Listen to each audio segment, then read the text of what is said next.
మా అన్నలు కార్మిక సోదరులందరికీ కూడా ప్రత్యేకంగా ఆర్టీసీ కార్మిక సోదరులకు ఆర్టీసీలో పనిచేస్తూ ఉన్న ప్రతి ఒక్కరికి ఈ సందర్భంలో యావత్ క్యాబినెట్ తరఫున గౌరవ ముఖ్యమంత్రి గారు కూడా ప్రధానంగా క్యాబినెట్ సమావేశంలో ఆర్టీసీ కార్మికులకు సంబంధించిన సమస్యల విషయంలో వారు చేస్తూ ఉన్న ధర్నా కార్యక్రమానికి సంబంధించి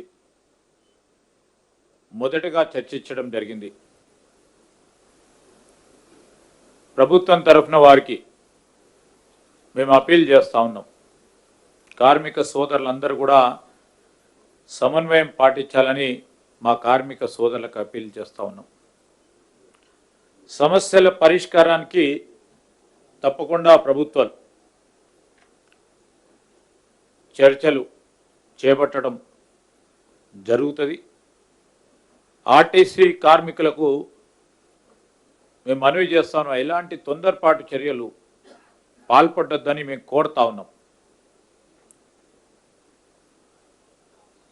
ప్రాణాలు తీసుకోవటం అనేది చాలా బాధాకరమైన విషయం. మరి ఇలాంటి ఆలోచన చేయొద్దని ఈ తెలంగాణ రాష్ట్రం సాధించిన మీకు ఈ రాష్ట్ర సాధన గురించి ఆ రోజు మేము ఫలితాలు రావాలి, అందరికీ లాభాలు జరగాలని ఒక ఆలోచనతో పోతా ఉన్న సందర్భంలో ఈరోజు ప్రజాపాలన మీ ప్రభుత్వం ఇది.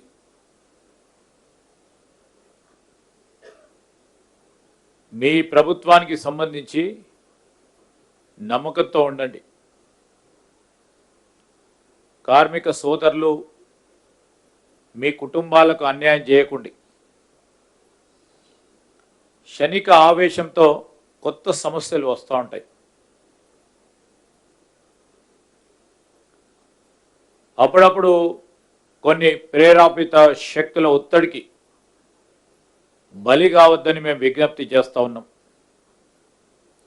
మా ప్రభుత్వం చిత్తశుద్ధితో మీ సమస్యలను పరిష్కారం చేయడానికి దృష్టి సారించి మరి వెంటనే చర్చలకు ముందుకు రావాలని మేము వారికి విజ్ఞప్తి చేస్తూ ఉన్నాం. కార్మిక సోదరులందరూ కూడా మేము కోరుతా ఉన్నాం, నిబ్బరంగా ఉండండి. సమస్యలు పరిష్కారం చేయడానికి ప్రజాస్వామ్య యుతంలో తప్పకుండా ముందుకు తీసుకెళ్లే ఒక కార్యాచరణ తీసుకుంటాం. కార్మిక సోదరులకు సంబంధించిన వారి నాయకులతో కూడా ఇప్పటివరకే సంబంధిత ట్రాన్స్పోర్ట్ మినిస్టర్ గారు సహచరులు పొన్నం ప్రభాకర్ గారు కానీ, అదేవిధంగా ప్రభుత్వం కూడా అధికారుల బృందంతో చర్చలు మొదటగా జరపడం జరిగింది. రేపు కూడా మా కార్మికుల మిత్రులతో తప్పకుండా డిప్యూటీ సీఎం గారు వారి ఆధ్వర్యంలో వారిని కూడా అందరినీ కూడా పిలిచి మాట్లాడతాం.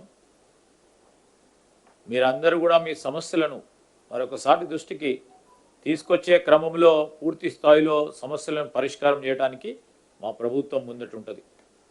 మీ అందరి విజ్ఞప్తి చేయడానికే మేము అందరం కూడా వచ్చాం. క్షణిక ఆవేశంతో ప్రాణాలు తీసుకునే ఒక ప్రయత్నం చేయకండి.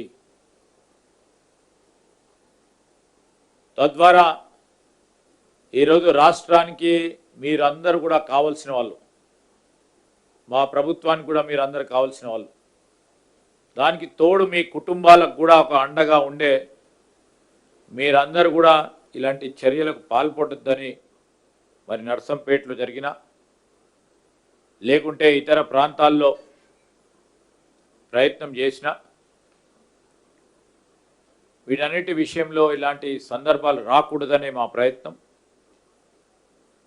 అందుకోసమే ఈరోజు క్యాబినెట్లో కూడా